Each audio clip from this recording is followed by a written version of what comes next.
Hi there. I'm going to be discussing, is there free will? Now, the answer is no. I personally don't think there's any such thing as free will. And I'm going to tell you why. Our genes, our past history, our physical brain, and the events and life that we have experienced, the current state of the universe, is equals to the sum result of the decision that we'll make now. We don't choose our genes, we don't choose our past experiences, we don't choose where we're born in the world or in what circumstances, whether in war or peace. We don't choose the genes that we have. We actually don't have much choice in about basically anything.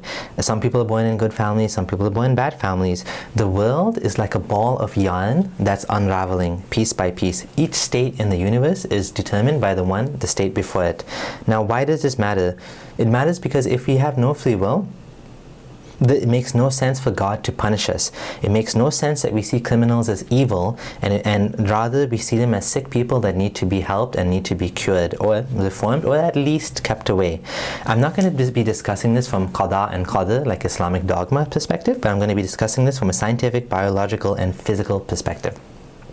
My premise: free will is a mental model, an illusion that we have but does not exist. Our physical brain. Choice is a product of the brain. It's a product of cellular activity, which is made up of molecules, which is made up of atoms, which is controlled by physics. We find that our choices can be traced back to biological, chemical, and atomic interactions in our brain. What this basically means is that chemical reactions are happening in the brain that result in the decisions that we're making. Reality is constructed by our brain. For example, when doctors put a metal rod in people's brain and they put an electrical signal, what the person felt was he could smell something, or he heard something, or he remembered something. So stimulating the brain with electrical signals makes us experience things.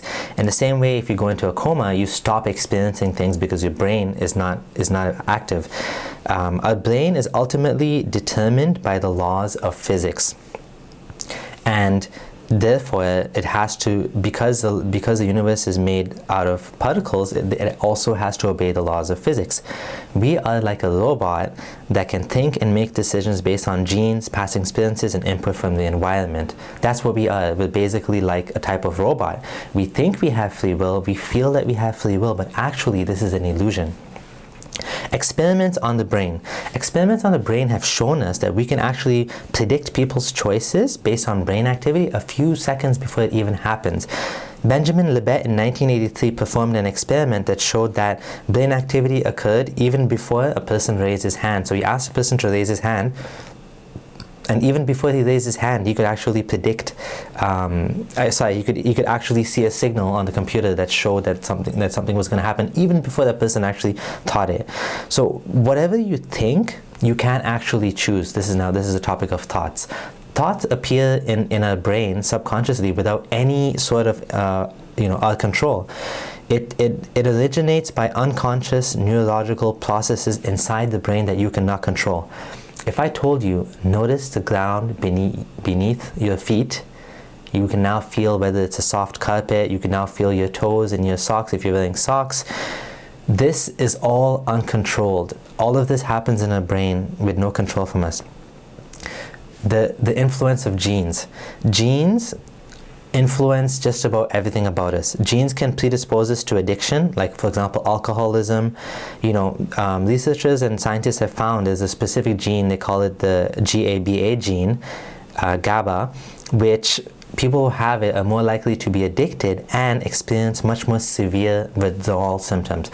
So what this means is if you're saying that God did this, God actually gave these people a gene that makes it very difficult for them to get off an addiction. They're more likely to have alcohol addiction, gambling addiction, for example, cocaine addiction, and once they try to leave it, they have much more severe withdrawal symptoms based on the way their body is.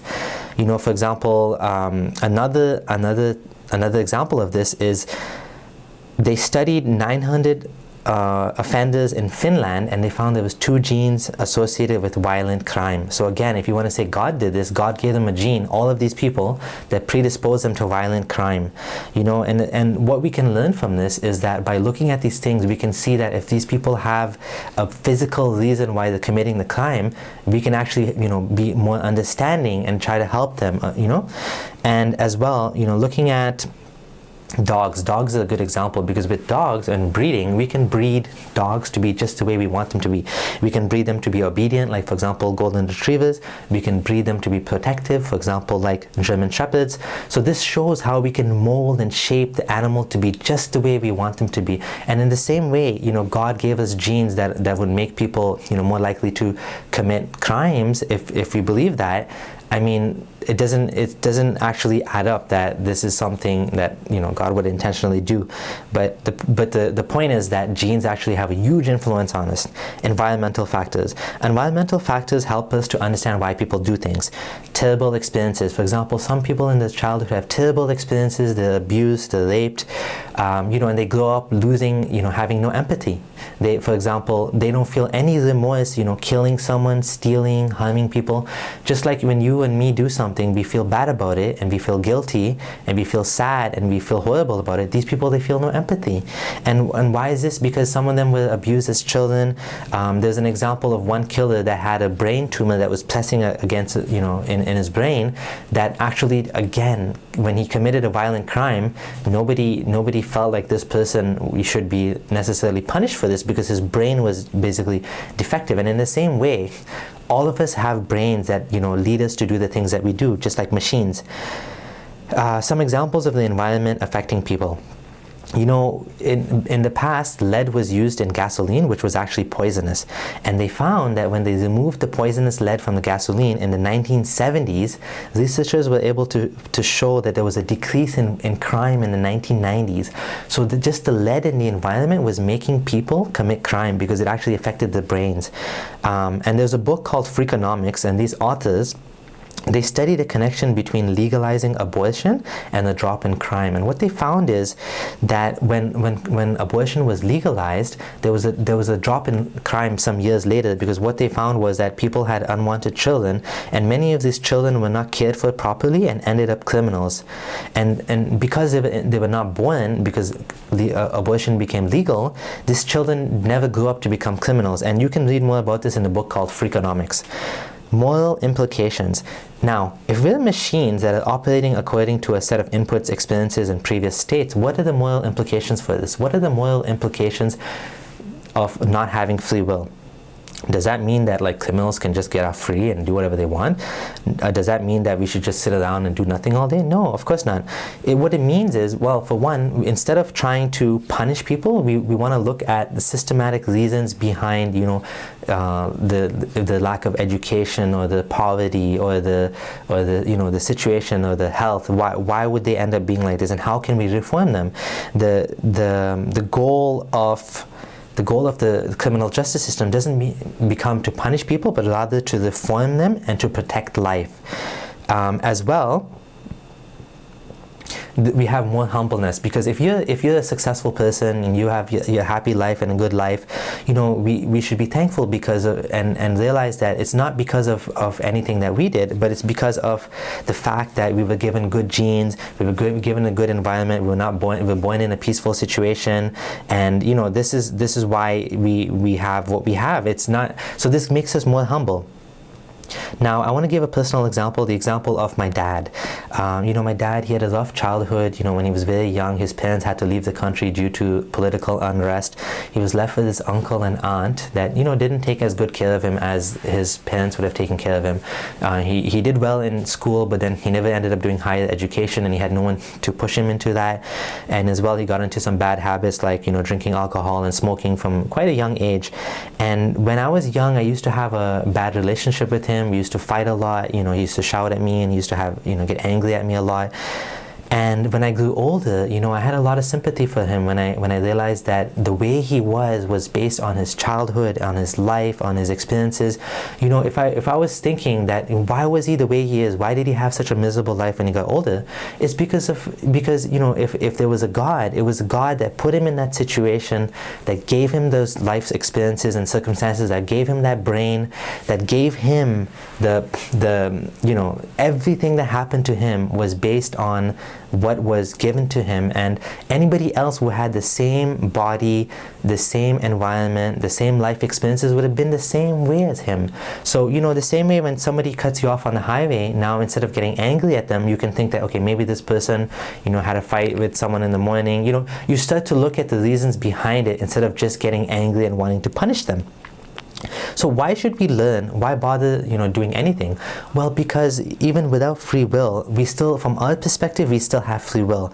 And whatever you're exposed to, for example, you know, good ideas, for example, this video itself can change your mind, you know, it's like a software update for your brain, for your operating system of your brain. So you're actually updating your mind, you know, and this can lead to a better society for all of us. And you know, my goal, and I hope your goal, is to improve the world.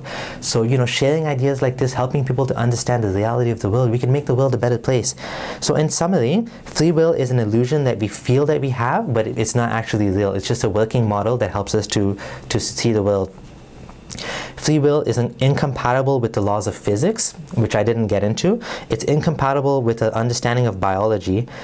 Studies show that, you know, thoughts originate in the brain even before we actually have the thought. It originates in the brain.